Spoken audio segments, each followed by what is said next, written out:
Today's random spot, we'll be having a look at the Kellogg's peanut butter and chocolate, or chocolate and peanut butter, Pop-Tarts.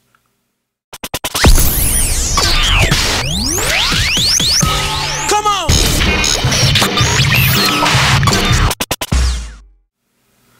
6 pastries inside. This is a new flavoring that has just been released.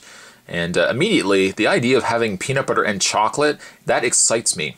Probably on a level of about 6 or 7 out of a possible 10. Now you may think to yourself, that's relatively low, but that's above average. I'm just going to put that in frame of mind here. That's above average.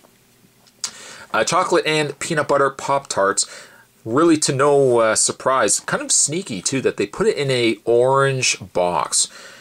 You think to yourself, well, what's the relevance of orange box? Well, it's just coincidence that the chocolate and peanut butter, something that you probably think of when you think of another company known for chocolate and peanut butter things, their packaging tends to be of an orange coloring as well. So I don't know if it's just a coincidence that Kellogg's decided to go with Pop-Tarts in that coloring as well.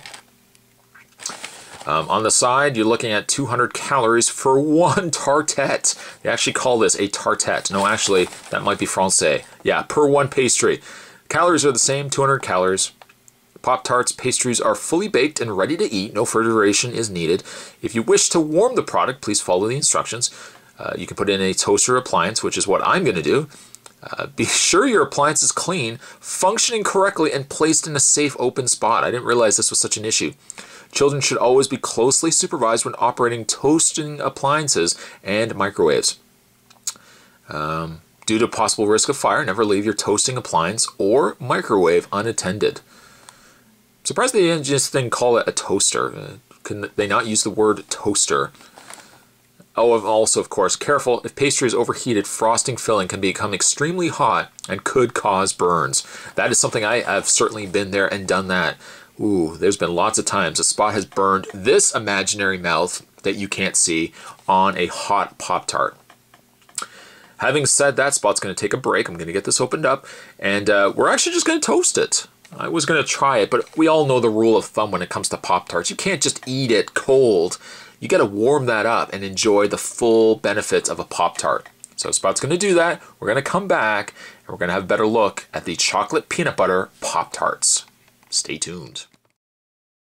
Well, Spot's had it in the toaster, and as with every other luck that I have with Pop-Tarts, I got the end to burn just a little bit, unfortunately. But there you have one of the Pop-Tarts. It's still piping hot, so Spot's going to do his best not to hold it very long. You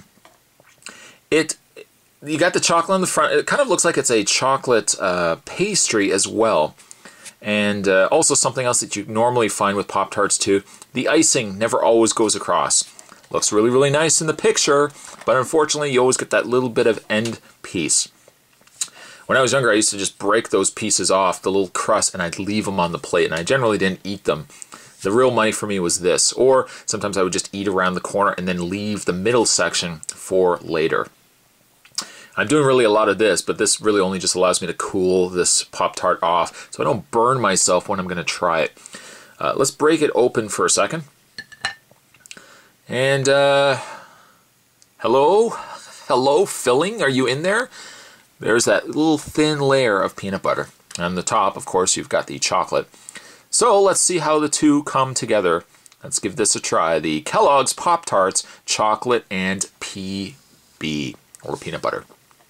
Let's give it a try. Here we go.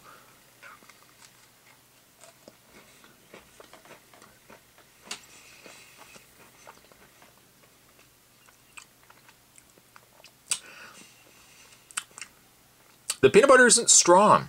In fact, if I can compare it to the company that I was mentioning before with the orange label, it's got a very similar peanut butter flavor.